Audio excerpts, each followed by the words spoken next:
live? We're live. We have one here.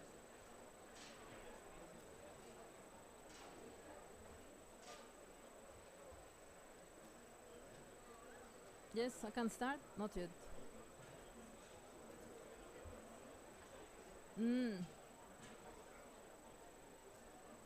Okay.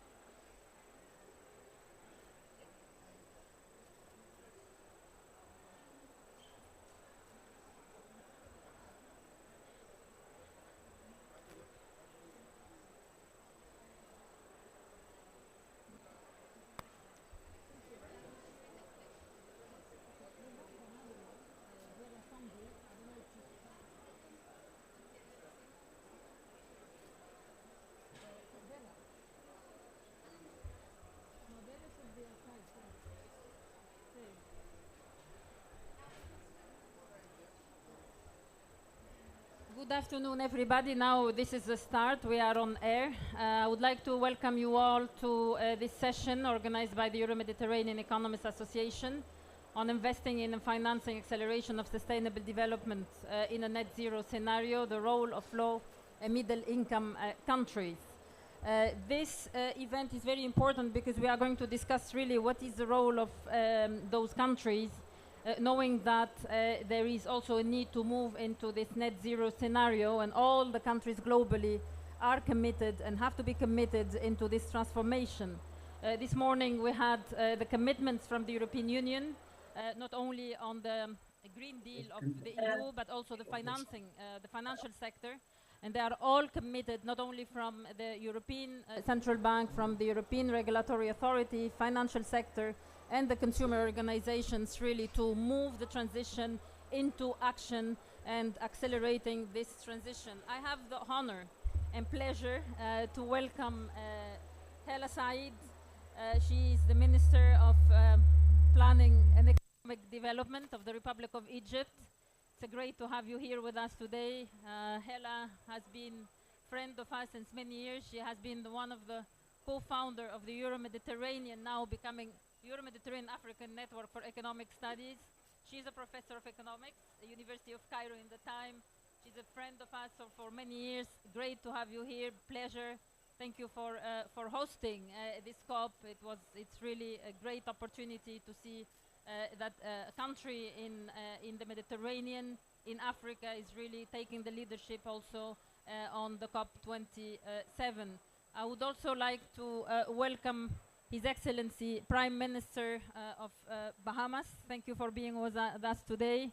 It's a great pleasure to know what Bahamas also is doing in terms of accelerating the transition, going to actions with very clear opportunities and very clear schemes. I would like first to give the floor to Hala because she wanted to give an introduction, welcome speech also on behalf of the government, on behalf of the ministry. Please, Hala.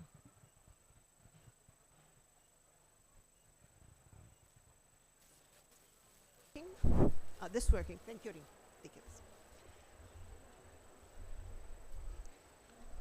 Your Excellency, Prime Minister, distinguished guests, ladies and gentlemen, I'd like first to welcome you all participants, to Sharm el-Sheikh, the green city of peace. And I'd like to thank my dear friend, Professor Reem Ayadi, for inviting me to join this esteemed panel, and of course, within this very nice participants at the margins of the COP27. Reem, has mentioned, has been a long-time friend. She's a very solid economist that have always pioneering different initiatives, and I'm proud to be joining the Euro-Mediterranean initiative since its inception. So we have a long track of history working with Reem and the Mediterranean think tank on different projects and different research that would help boost economic development in the Mediterranean region. This COP provides one distinctive opportunity for all stakeholders to step up to the challenges at hand and move quickly from ideas and pledges phase to the solution and implementation phase. at the outset, I'd like to reiterate that climate change can be regarded as the most catastrophic challenge of our lifetime.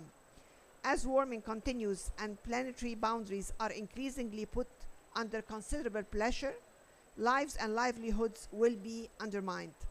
The world will continue to suffer impacts that will exceed its adaptive capacity, from erratic weather conditions, triggering droughts to some areas and floods in other areas, to the increasing temperature, prompting a rise in sea levels. Such phenomena will provoke major political, economic, and social stress to the people in the world. Effectively, combating climate change requires addressing all constraints impeding climate action, the most notable of which is the issue of finance. In order to overcome this challenge and decarbonize the economies, we need investments worth around 4 to 6 trillion US dollars by 2030. About 2 trillion will be needed to help developing countries cut their greenhouse gas emissions and cope with the effects of climate change. Africa, according to different estimates, needs around 250 billion US dollars each year between 2020 and 2030 to implement its nationally determined contributions. With regards to adaptation efforts, developing countries need up to almost 340 billion every year for adaptation only. Adaptation finance for developing countries only reached up to date 29 billion US dollars, increasing around 4% from the preceding year. This is a fraction of the fraction of what we need actually in order to implement adaptation measures, such as flood defenses and early warning system for countries that have contributed the least to the emissions and to the climate problem, but are suffering the most from the outcome of the climate problem. This is not to mention the reconciliation of the irreversible losses and damage suffered by vulnerable states. Asking developing countries to find climate action heightens pressure on developing countries and their ability to fulfill development objectives, especially in the midst of the recurring geopolitical challenges and the multiple global crises already limiting the fiscal space at the developing countries. It is not only the amount of funding, but more importantly, financing mechanisms which represent a key element in defining policies and raising the level of ambition, taking into account the level of external and internal debts in all developing countries. Green bonds, sukuk, concessional loans are all plausible investments, yet they still add to debt levels and limit the ability of decision makers to raise ambition and accelerate implementation. Hence, innovative financing mechanisms and investments are desperately needed to translate this ambition into tangible outcomes on the ground, ultimately investing substantially in energy use and production that emits less carbon and in technologies that extract carbon out of the air. The best way forward is to acknowledge the central role of cooperation and collaboration with the private sector. Private sector has a main role to play in that respect, narrowing the financing gap and contributing to research development as well to innovative mechanisms. Recognizing that private investment may face various challenges and may shy out of such type of investment, private-public partnership could play a considerable role and an effective and innovative tool in financing climate-related projects. Through the integration of resources, private-public partnership can help achieve major breakthroughs as they offer a number of benefits, including cost and risk mitigation and efficient project delivery. PPPs can create new markets and harness the scale of public sector and risk mitigating capacity and the private sector's financial resources and technical competencies. In Egypt, we have major success stories in green sectors and activities that are materializing, specifically through our Sovereign Wealth Fund of Egypt, which I proudly chair. The Sovereign Fund of Egypt has been established to act as a catalyst in the early stages, availing new asset classes to the private sector, while ensuring that such offering is properly structured to ensure attractiveness and also ensure bankability of the offsetting. In the later stages of projects development, Sovereign Wealth Fund wears its other hat as an investor and solidifies its mission as a partner of choice to the private sector, with long-term minority commitments alongside our global partners. The Sovereign Wealth Fund of Egypt is contributing to efforts geared towards expanding Egypt's renewable energy production capacity, enabling it to become a pioneer in areas like green bunkering, water desalination, as well as the export of green ammonia and e-methanol. I would like to reiterate that addressing the impact of climate change should be done following an integrated approach, an approach that ensures the harmony between the global environmental agenda, whether in biodiversity, climate change, combating desertification, and the wider context of achieving sustainable development and poverty eradication without denying the right to develop for underdeveloped countries. African countries, along with all developing countries, face high poverty rates and structural economic deficiencies. They have the right to expand energy consumption and thus economic activity. Africa is home to the highest number of multidimensional poverty.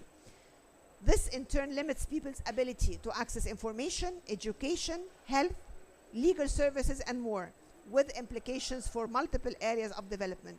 Hence, climate action for developing countries should be discussed in consideration to the needs of all developing and emerging economies and the chronic burdens they have been dealing with. I wish you a very fruitful discussion and a very enjoyable stay in Sharm el-Sheikh. Thank you very much. Thank you very much, Hela. This is really important also to have your contribution as Egypt in all the transition. And your ministry has been extremely active in sustainable development. Continue working together on the actions from transitions. All the countries really have to move forward into this dynamic. Thank you very much. I would like to give the floor to His Excellency Philip Davis, Prime Minister of Bahamas. Why Bahamas in the Mediterranean? Is a country that is by the sea. They have developed an innovative financing mechanism for carbon credit, and I think this could be a new financing mechanism also used in the Mediterranean and Africa for really having new asset class, helping all the countries really to move toward a complete new transformative scenario for our region. Please, Prime Minister, the floor is yours. Thank you all very much. Let me start off by indicating that the world's response to climate change and its consequences has been to see it through the lens of what they call mitigation and adaptation. Mitigation, inspiring us to lessen our carbon footprints, and adaptation, building and rebuilding to resilient, to protect our infrastructure and our lives from the consequences. Now, when you think about those lenses through which we look through the consequences, it requires money and finances. And small island developing states like ourselves, whenever we would have had an event, a catastrophic event for like Dorian, we would have lost $3.4 billion that was required from our resources to reconstruct and rebuild. Again, when we look at that in the context of, well, how do we mitigate? Mitigation in reducing our footprints requires us to move away from fossil fuel. Again, that is an expensive exercise. Again, it requires money. And so with the consequences of having to rebuild, reconstruct, and restore, and at the same time having to look to alternative energy for the purposes of mitigating and lowering our footprints, again, the common denominator, money. And it becomes very expensive for us. And as the minister pointed out, smaller developing states like ourselves, to get those funds, we have to borrow. So our debt becomes exponentially greater and a burden. And when you look at the profile of that burden, significantly, most of it is directly associated with reconstruction, recovery from the consequence of hurricanes. And so the issue of loss and damage becomes a very important topic. And the response to that has to be very robust and innovative. And so for the last 30 years, the COP has been discussing around the periphery, on the edges, loss and damage. For the first time, it made its way on the agenda for this meeting. But yet, it excludes the very most important element of loss and damage, and that is liability, compensation for loss and damage. We're not going to be discussing that. That has been kicked down the road to 2024 because the industrialized world don't want to compensate countries like ours for the consequences of their industrialized life. And I put it that way because the time for polluters to pay is now and not 2024 from today. And that is the message I've been carrying through these margins whilst I'm here. Because small island developing states like ours, we either going to become climate refugees or we'll meet our watery grave. As you know, the Commonwealth of Bahamas is an ocean state, spread over 100,000 square miles. Most of our land mass, 80% of our land mass, is less than 3 meters above sea level. With the rapid rising of sea levels, we will meet our watery grave if something doesn't happen now. And as I mentioned yesterday, the 1.5 that we're supposed to keep alive, well, it's on life support now. And unless action takes place now, that's the consequence of where we are. And so, whilst we've been waiting for the world to act, while we wait for the industrialized world, who became wealthy as such because of their lack of concern for the environment, their overuse of fossil fuel that has put all the greenhouse gases in the air. While we wait for that, what we have come to realize is that our country is one of the major carbon sink of the world. I'm now calling us the garbage collectors because we're taking the garbage out of the air that's being put up by the industrialized world. Time for us to be paid for that. And we're not going to be paid through the loss and damage because, again, the industrialized world, they're running away from that. And why? Because they believe it'll just end up where we ask them to give to the world a blank check.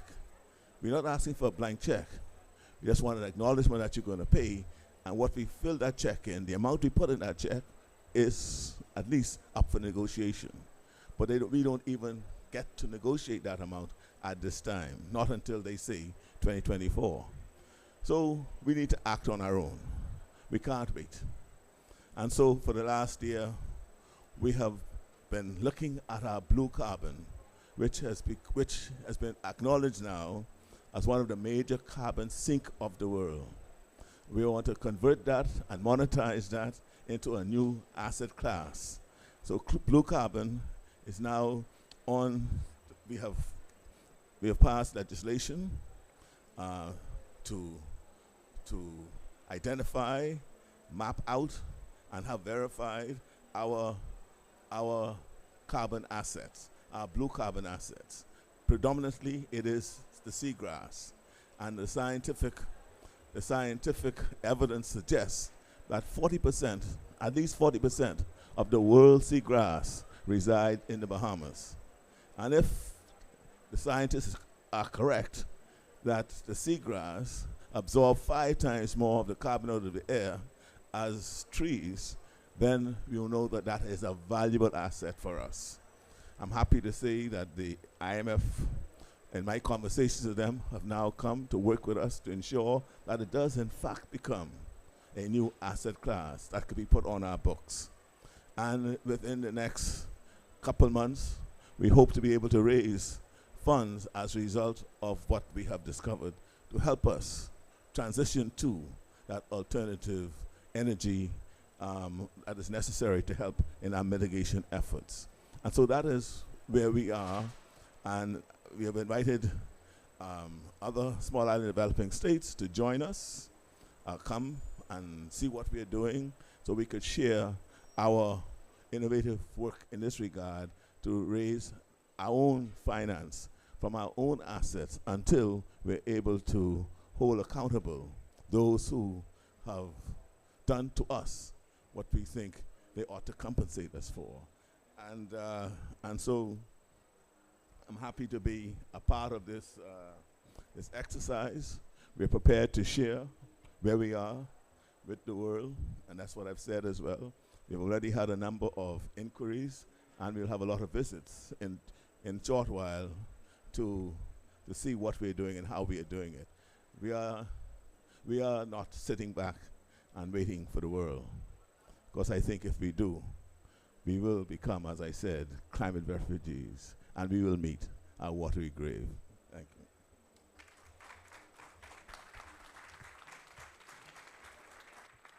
Thank you very much, Prime Minister, for this very innovative financing mechanism, and I believe that this is also part of the valuation of nature capital. This could be, if it is really taken forward, also sun could be valued, everything can be valued in a different way, so really this gives the possibility to many countries in low and middle income countries to have further assets that they can be used into development, but clean development, sustainable development. But this needs a lot of research, a lot of science behind to allow this change, this transformative change, in fact, that we need for going forward. But another thing also you mentioned, and I think this is important, is that the international financial organizations recognize this as an asset class or also promote it further. And this is the role of promotional banks. It's very essential to take certain guarantees or co-guarantees to allow this new financing mechanism to move. And this is why what we heard this morning, also the role of regulation, the role of policy, the role of supervision, to ensure that these type of mechanisms, they are well anchored into a sound and resilient financial system, that then you will have investors who can come and invest in it with the potential for returns, and also they can manage their risk properly, not to have the next, I would call it, the crisis. But again, I think this is a great idea, and I hope in COP27 you will take it forward to the head of state, and for all of you that could become really pillar of the transformative scenario. You have Minister with you, all of you, I think you have taken these opportunities, and then going forward into this new pillars for transformation, and this is what we want. And maybe the transformation will come from countries like Bahamas, from Egypt, from Africa, to really move into a clean and a sustainable type of economic model. So thank you very much again for being with us, and thank you very much. And we have to continue our panel. If you can stay with us, obviously. I know that you have to go. Thank you very much. Thank you.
Okay, we're back to our panel. I think we have heard very important speeches from two countries, Republic of Egypt and Bahamas.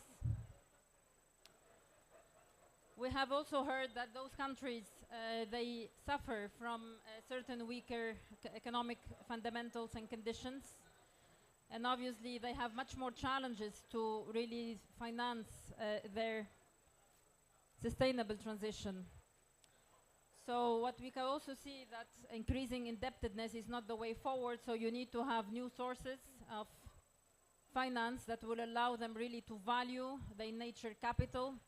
And what we heard today from the Prime Minister of Bahamas, this could be a possibility that could be moved forward if very well understood and valued, and then this will allow certain countries like Bahamas to develop a new asset class that could be interesting for the financial sector.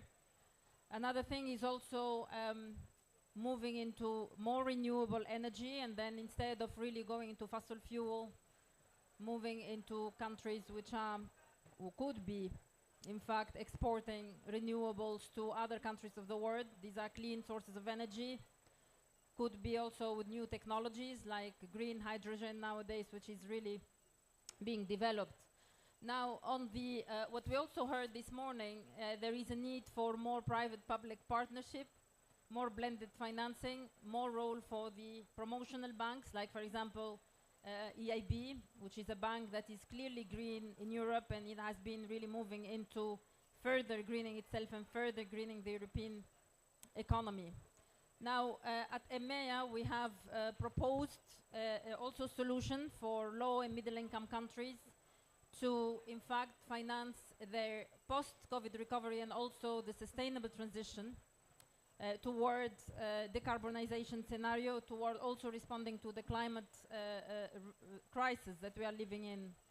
And this, this plan, in fact, is a private-public SDG compliant financing plan, which is really trying to accelerate the transition and provide sources of financing to countries that are, in fact, indebted.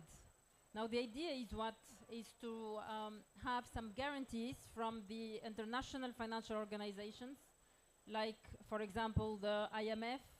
There is already a fund called Resilience and Sustainability Trust that is there to help countries develop their financing and enhance their financing, but then to access to that, it's more difficult, and this is actually enhanced via the SDR and the reallocation of SDRs from other developed countries that could really help the low and middle income countries to accelerate the transition toward actions. So our proposal here is that this trust will issue guarantees and co-guarantees up to 60%, and then allow countries to issue bond, call them the sustainable or sustainability bond or sustainable transition bond, which will be having a long maturity of 50 years with a lower interest rate. And there, the private sector could be involved in it, and then the yield should not be more than what is being now on market, means it should be subsidized. So this, in fact, will help those countries to transform their unpaid debt and to finance their recovery plans with co-guarantees from this RCT, which is the Resilience and Sustainability Trust. So this was our proposal, and I wanted to share with you. On screen, I have a few panelists, and I have a panelist here on site. So I would like to start with Emanuele Pinto Moreira. Is he there? Yes? Yes, I'm here. Yes, Emanuele, he is the Director, Country Economic Department of the African Development Bank. The African Development Bank has been very active in trying really to find mechanisms to finance sustainability, sustainable transition in Africa.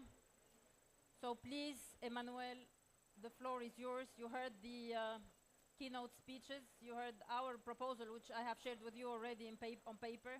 So how do you see this? What is our proposal, your proposal, in fact, to the COP27 to enhance financing for sustainable transition, particularly in Africa? The screen is yours, Emmanuel. Thank you very much, Rim. Let me perhaps just, so I don't have too much time, let me just say that, first of all, the context in which we are, a context of multiple shocks, particularly in Africa, right? COVID-19, Russia-Ukraine war, and climate change. So in that context, there are a lot of challenges for many African countries. Understand that, for instance, fiscal space has shrunk because of African countries trying to actually use their fiscal space to kind of cope with COVID-19. On the monetary policy also, it's kind of difficult today because of rising prices, inflation. And perhaps the most important thing is the fact that today African countries are really indebted. And since 2010, Africa is actually undergoing the second wave of debt. So we understand that between 2019 and 2020, the debt to GDP ratio increased by more than 10 percentage points of GDP, from 60% of GDP to more than 70% of GDP, and actually commercial debt to GDP.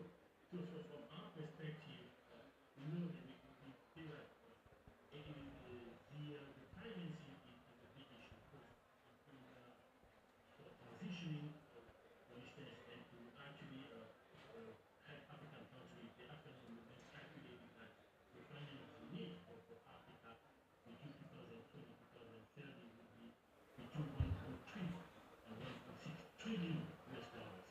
It is, when we know this kind of figure, of course, it is almost impossible to think that African countries can really finance it, right?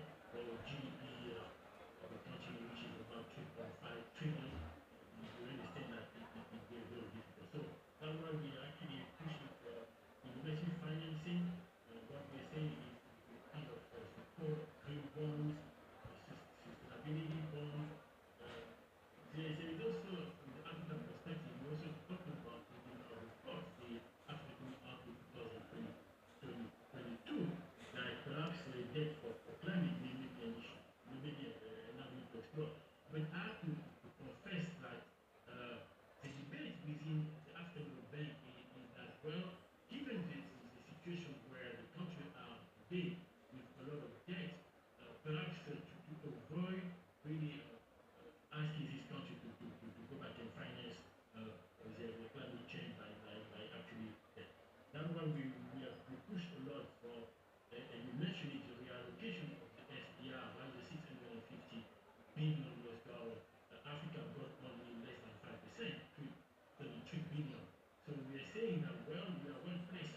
It is unfortunate that the IMF created this resilience and sustainability cost, because we show that in the African Bank, we can leverage those SDR 4 times to actually and we also show that African Development Bank being actually an institution which actually is a premier development institution within the continent can do that. But the focus for us today, what we are saying is it's better for us to push for the private sector, because the resources are not there for African countries, and we have to employ it, right? And they are coping with a lot of issues, rising inflation today, rising.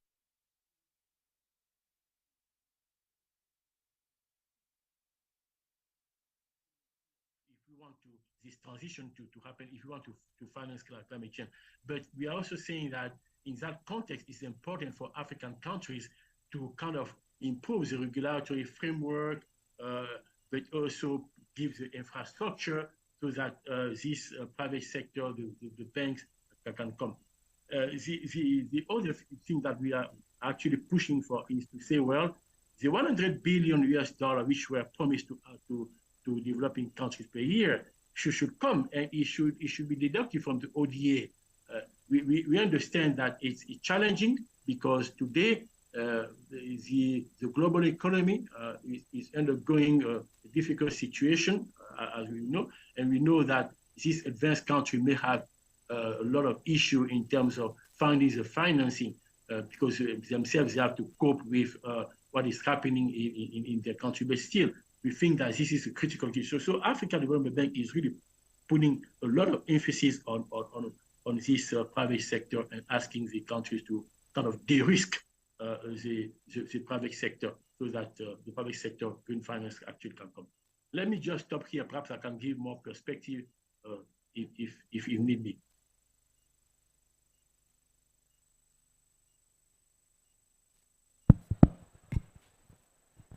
Thank you very much, Emmanuel. This is important also to keep making your proposals at a global level, particularly this week, to explain what can be really further done from an African perspective. And I see that there is an African pavilion, so I assume that there will be very strong and decisive proposals to the COP27 that they will be taken into consideration on how to accelerate the finance dimension and have really the commitments for all countries in in the developed world to support this development. I would like to introduce Robert Patalano from the OECD. He's head of division of financial market. And the OECD has been also pioneer in developing the debt transparency initiative for low-income countries, and most possibly this will be expanded later on. So Robert, the screen is yours. Great, thank you so much, Ruben. I want to thank you in the Mediterranean Pavilion for hosting this. It's a pleasure to be here virtually coming from Paris. So I'll speak briefly about three topics today. First, the critical importance of debt transparency. I believe Sonia Gibbs from the IIF had touched on that, and I will expand on her remarks since we are partnering as organizations to bring this forward. Second, the need to better incorporate ESG and climate factors into public debt management practice. And third, how the OECD is attempting to strengthen these good practices in developing countries. So first, as has been said by other panelists today, the decade of debt accumulation is now coming to the fore with COP20, with COVID-19, with the pandemic, and with rising yields and challenges in markets with volatility. Clearly, this is a challenge for developing countries. It's estimated that 55% of low-income countries are now facing a high risk of debt distress. So with this effort of refinancing, in part to invest in climate resilient infrastructure and other activities, this is a concern. So recognizing this, the OECD, the G20, other international fora have engaged to pave the way for greater debt sustainability and transparency. And there are a number of activities going on in the international fora, including ours, which is the OECD's Debt Transparency Initiative. And at the G20's request, the OECD had been contributing to operationalize the Institute for International Finance's voluntary principles for debt transparency. And we're doing this by developing institutional mechanisms and creating a debt data repository, which is now up and running. And we're providing data from private sector participants and commercial data providers, and also by convening public and private sector participants to come together and try and make progress on some contentious issues. And based on this data collection, we have provided an analysis to the G20 with high-level assessment and recommendations with respect to developing countries' marketable debt dynamics, and also recommendations to overcome data gaps and strengthen transparency. And one of the recommendations we have really is to improve efforts to make environmental and social considerations to bring that into debt management and transparency.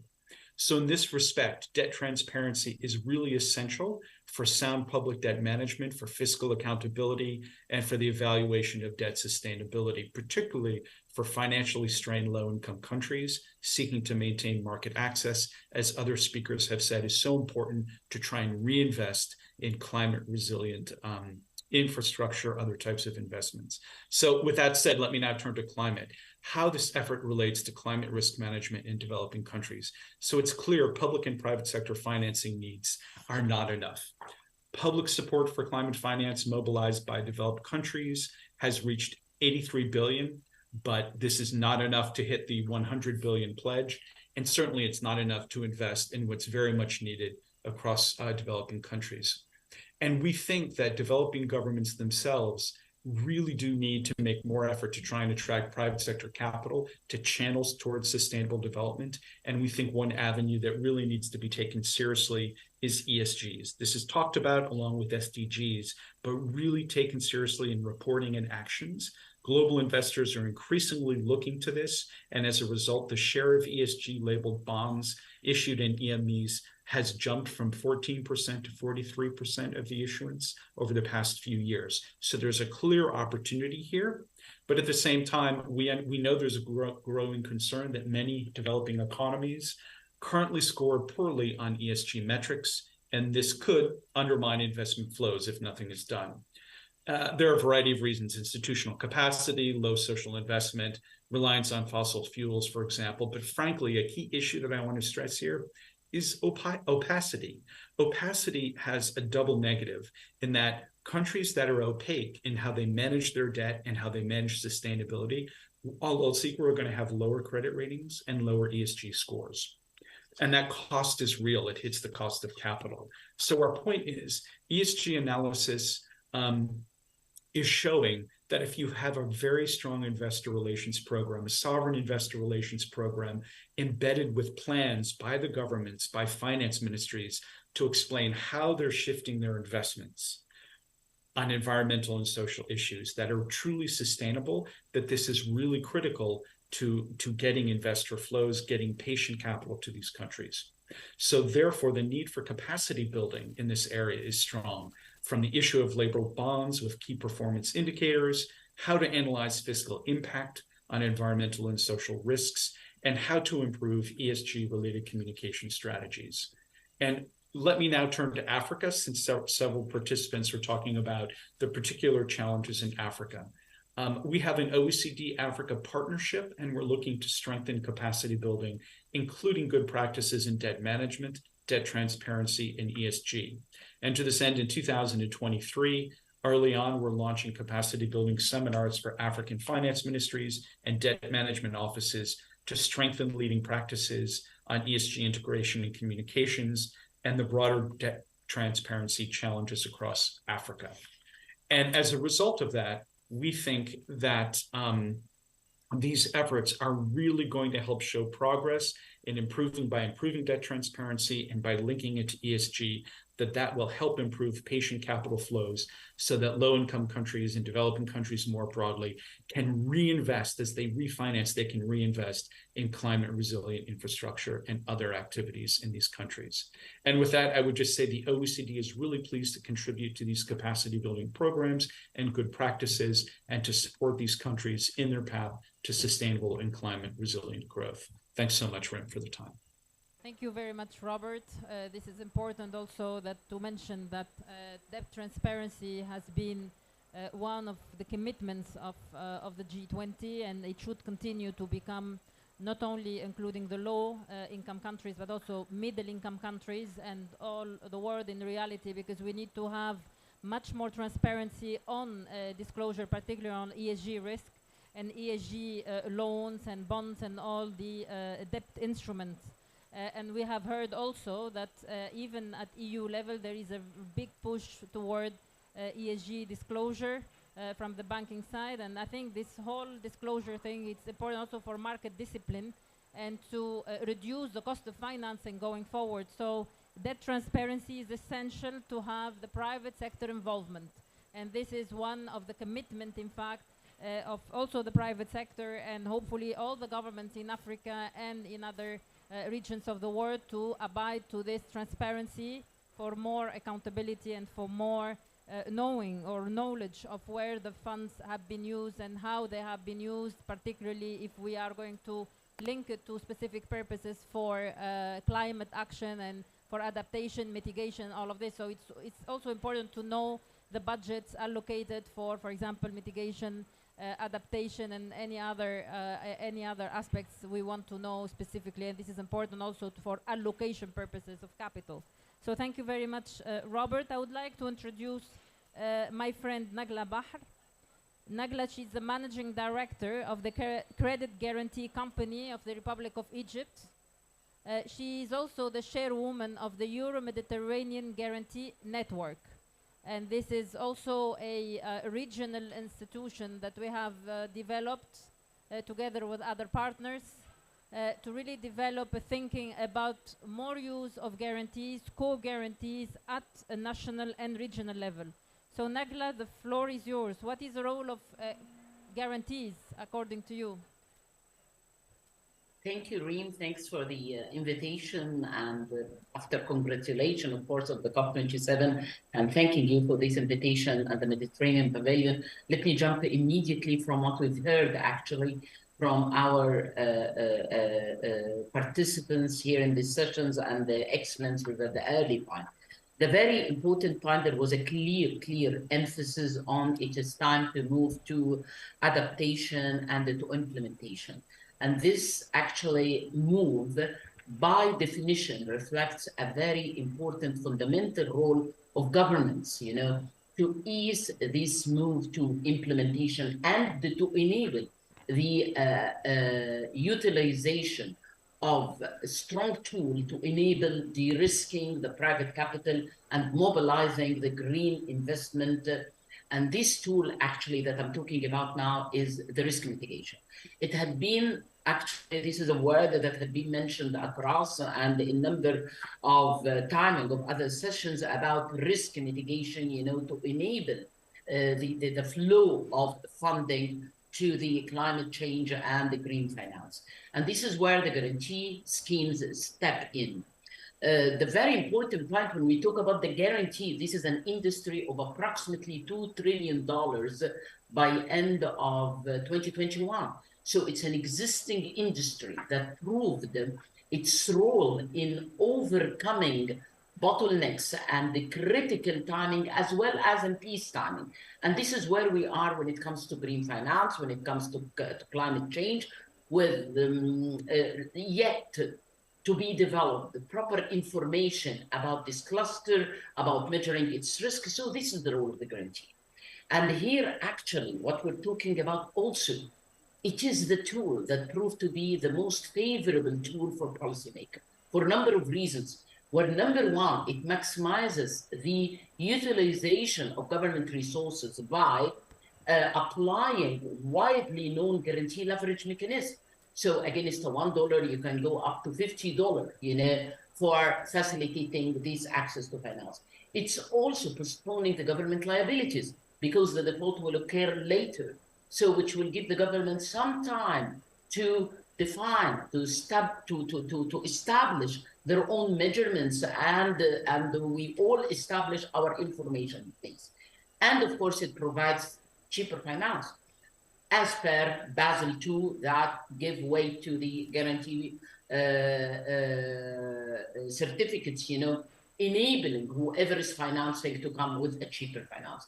Having said that, you know, and another important point, the ability of guarantee schemes to develop comprehensive information through their involvement with different financial institutions that will be the base for all of us to come with our risk measures, you know, and building our risk base and building our expected or probability of default that will enable us to properly pricing its finance and enable this green financing and the climate change finance. Having said so, as guarantee schemes, we did not stop at that. As Reem mentioned, you know, I'm heading a network, and there are a number of other networks, and the number of international financial institutions across the world, you know, are very much interested in this tool.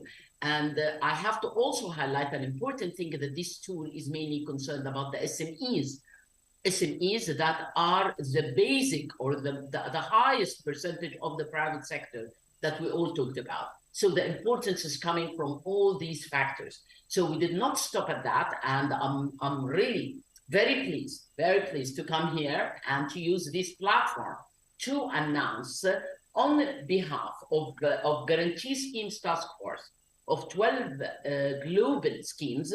We all gathered under the umbrella of the World Bank Secretariat and our colleague Pietro Calicia, and we worked for 8 months to conclude a very important assignment, and we came by end of September by what we call it, guidelines for integrating climate change mitigation and the adaptation into guarantee schemes for SMEs. It was very important to prepare ourselves as guarantee schemes to carry this role, that we know that all governments will be coming to us with this role. So we have to be prepared for this. We did that, we finalized it, according to my colleague Pietro, actually, that this should be announced or published with the World Bank side soon, or it is already published. The very important thing about these guidelines that we talk here about diversification of the funding structure. We're talking about integrating climate-related and environmental financial risk into our strategy. So what we are doing now at guarantee schemes, we are building our green strategy, incorporating these factors and actually incorporating the eligibility and the qualification criteria of the SMEs and the partner bank. We're talking about operational tools. We're talking about evaluation system. And the most important thing, the disclosure of our climate-related information and matrices related to our activities to the whole public. We are ready with our guidelines. If not all of us, but quite a percentage of us have already started working on their strategies to be ready for what's expected from our governments to carry this role and take it ahead and go ahead with enabling this finance, as we said, maximizing the government resources and actually building our information to be able to build a reliable risk base to judge and to price whatever is coming into green finance. So I'm very happy to announce that, and I'm very pleased, with the COP20 to take it as a stage from which we are announcing this new guidelines that we did it, we work it on, and we are currently implementing it. Thank you very much, Rumi. Very much, Nagila, for this, and I think we will continue working on this work together within the EMGN umbrella, also to ensure that this is implemented in practice for the real economy, and I think this will accelerate the transition toward a green economy, circular economy, and then sustainability in general, because at the end, this is what we want to achieve. And as we heard today, all stakeholders will have to be collaborating, having this mechanism of private-public partnership to accelerate the transition toward real actions. I would like to give the floor to Kwame Saprong Barnier. Kwame, he's a partner of KPMG, Ghana. Kwame has been very active on the ESG risk disclosure. I think the role of audit, the role of accounting, the role of compliance, the role of risk is essential in this transition. So please, Kwame, you have 5 minutes. Thank you, Rim. Thank you for the opportunity to be on this panel. I mean, I love Nagila's passion with regards to how she was talking about the disclosures, and it's super important. The whole ESG and sustainable financing is enhancing and growing so fast, but then the disclosure issues are clear. I mean, why do we need it? I mean, I think it's straightforward, right? It demonstrates accountability and transparency. It gives the right information with regards to what you're doing. Investors are asking for it. 7 out of 10 investors today are asking portfolios to be diversified with green bonds and other ESG-related matters. Most regulators are significantly moving towards that. I mean, it's a clear differentiator. So in terms of disclosure, this is why it's important. Now, some of the things that make disclosures work well or come up to life is involvement of the senior most people in the entities. Directors, the board of directors, the CEOs must sit down to understand what it is that they want to disclose. They have to understand materialities. So what is important and how is that information going to support that need to be transparent and to be held accountable? Again, it's important to know that this is not just a public relation brochure or anything that's just given. It is actually non-financial KPI that's supposed to complement your financial information that we are already used to issuing. Now, let me just give some examples just to now. I mean, I've put them in a few segments. I mean, but one is workplace quality, environmental protection, operating practices, and community involvement. Again, this is not exhaustive. But when you look at workplace quality, I mean, things such as working conditions can be easily put out if it's well-defined, clear KPIs, and reported. Health and safety standards, development and training calendar and agendas that we use to enhance our relationship. When you come to the environmental protection, emissions, very, very important. How we use resources, how we impact the environment from a natural resource perspective. If you come to operating practices, how does your supply chain look like? How responsible are you in bringing on partners? I mean, your vendors, all the partners that you, how do you ensure that they have responsible practices? Now we move to the community involvement, very straightforward. Community investment, what sort of investments are we making into the community? What livelihood supports are we bringing in there? And then this is just kind of a gist of things that could be reported and are important to be reported. But then the reality is that this is evolving so fast. I mean, last year, about November last year, IFRS Foundation put up, created a new standard, right, called International Sustainable Standard Board. And their primary objective is to consolidate and bring proper reporting on these non-financial matters in ways that we've learned in bringing financial information to our stakeholders. We all know Global Reporting Initiative, GRI, very, very, very significant in issuing some of these standards. Now, the challenge is that there are multiple frameworks that are evolving very fast. So sometimes it becomes difficult for companies to even understand which sort of framework. But I think the good thing is that there's consolidation. If you look at what I just mentioned about the IFRS 9 Foundation, there seems to be consolidation around what should be reported, what should be measured, and this is helping. There's also a challenge, I mean, with regards to people getting used to it. So I like the point that Rob made about continuous engagement and training to bring people up to speed. Data has now become the new oil. Data on ESG is difficult to find unless you are intentional to shape it up at the beginning, linking it to your key objectives and making sure that you capture it and it can be relied upon. Because once you start reporting things that are incorrect, that sense of trust goes down, right?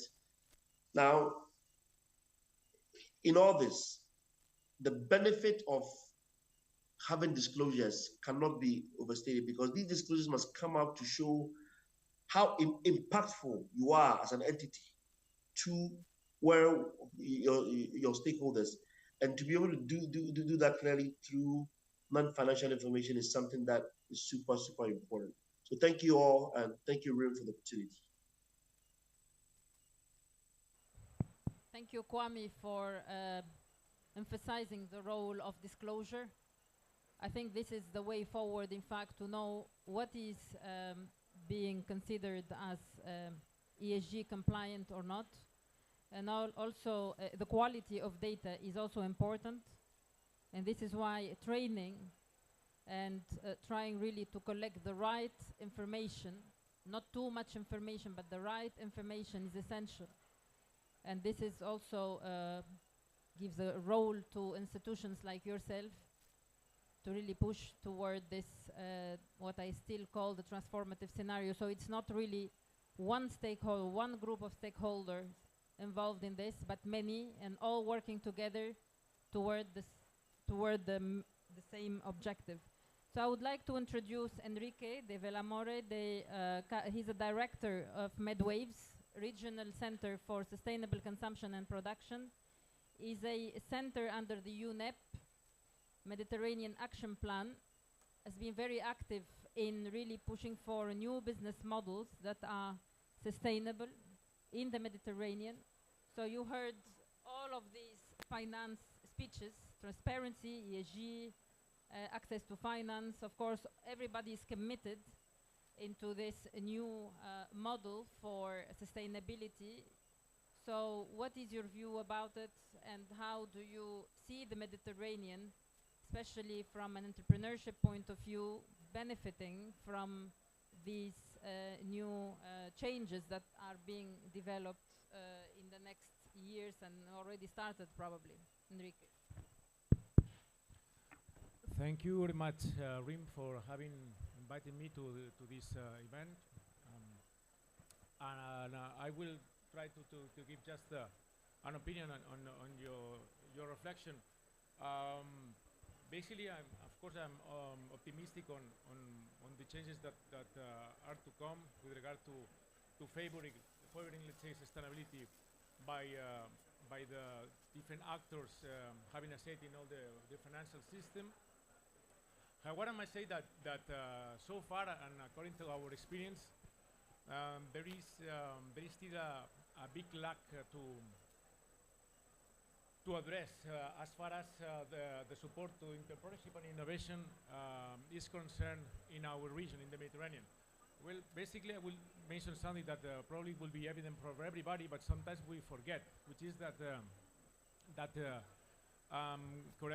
curiosity, creativity, innovation, risk have been namely entrepreneurship, have been the drivers of both our human history and even our human prehistory.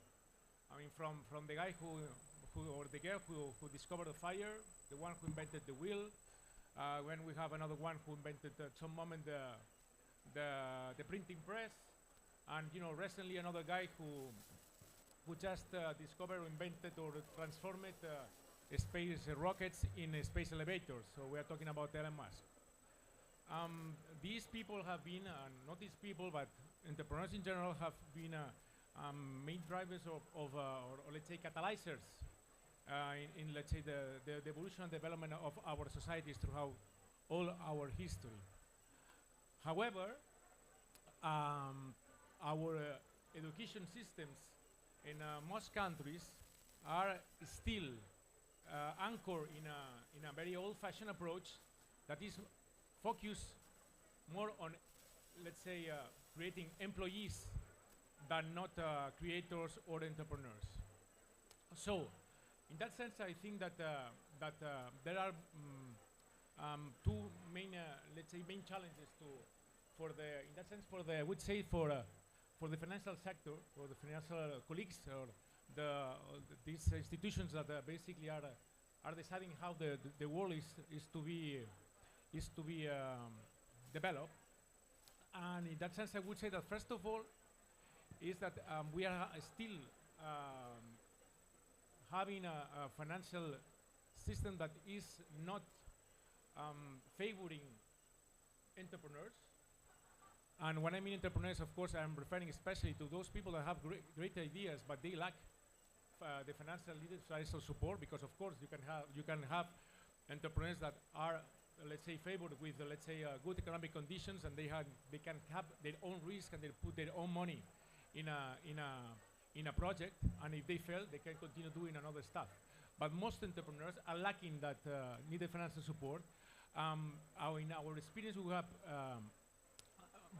been receiving from the countries of the southern region in the last only the last 6 years, more than 6,000 applications of green entrepreneurs for circular economy, providing great ideas but lacking with the needed financial resources. And we have had to deal with a lot of difficulties in order to both, let's say, provide them with the needed training skills, and even more difficulties to try to channel finance for them to start their business. And in that issue, we just rely on the support from the colleagues, basically channeling the money, the finance. And last but not the least, and this probably it's even a tougher challenge is that the fact that also probably it's evident that that neither the environmental, let's say, added value or the social added value provided by specific entrepreneurs, by those entrepreneurs that are trying to create a product or service that is not only providing an economic value for them, but also an environmental and social value for society, they are not really integrated in the decision-making processes of those ones channeling the funding.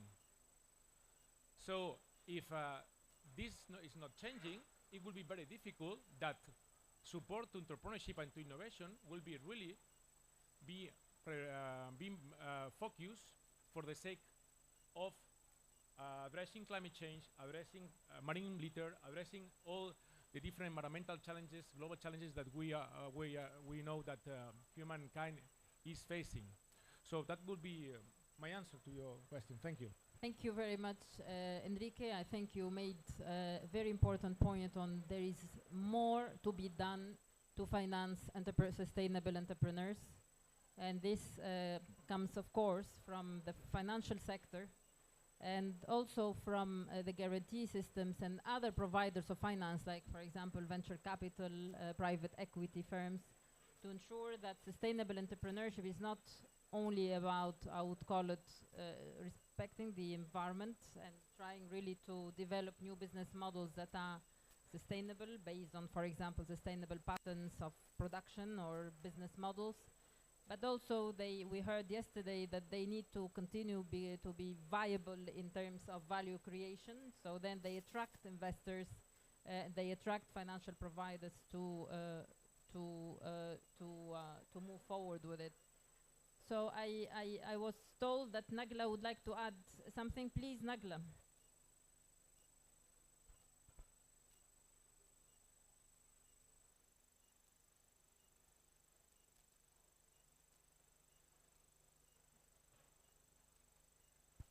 Yeah, Nagla, please, we hear you.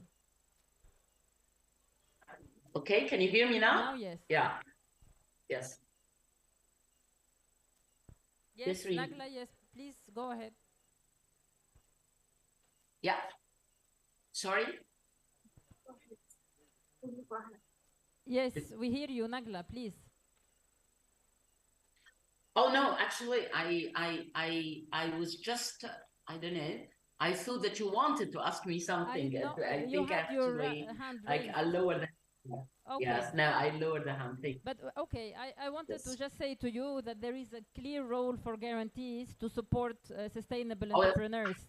Of course, all the initiatives that you have been doing with the World Bank should really, at the end, be implemented toward what I call further access to finance, to sustainable entrepreneurship, new business models that are aligned to whatever we call the decarbonization scenario in terms of mitigation and adaptation. So I think in that perspective, again, in the Mediterranean countries, the role of guarantees, local and international guarantees, is very, very important. And beyond that, of course, you have other financial providers. We heard the role of the European Investment Bank this morning, and they have been extremely active as well to finance sustainable entrepreneurship in the Mediterranean and beyond. So with this, since I see that our time is off, we are already 10 minutes late, I would like to thank all the panelists that have joined us today from wherever they are. Thank you very much, Emmanuel. Thank you for your contribution, and we will continue working together on how we can enhance access to finance and new financing mechanism for stability and sustainability in Africa. Robert, I think the debt transparency has started, and I think we need to continue moving forward into enhancing disclosure, transparency on the lending side of governments, of large companies, and of public sector players. Also, Nagla, we are working together to develop guarantees, co-guarantees at the regional level. Kwame on disclosure and audits. I think the role of audit firms and risk assessment and compliance is also essential. Enrique. I think we will continue working together. We have another event at the Spanish Pavilion on the same topic today at 5-6. So whoever wants to join us, please, at the Spanish Pavilion. But then this event will be only physical, in person, not hybrid. So thank you very much for everybody who joined us online. And we see you soon in our events in EMEA. Thank you. Thank you very much. Thank you, Reem. Thank you, everybody. Thank you, Reem. Bye. Everyone. Bye.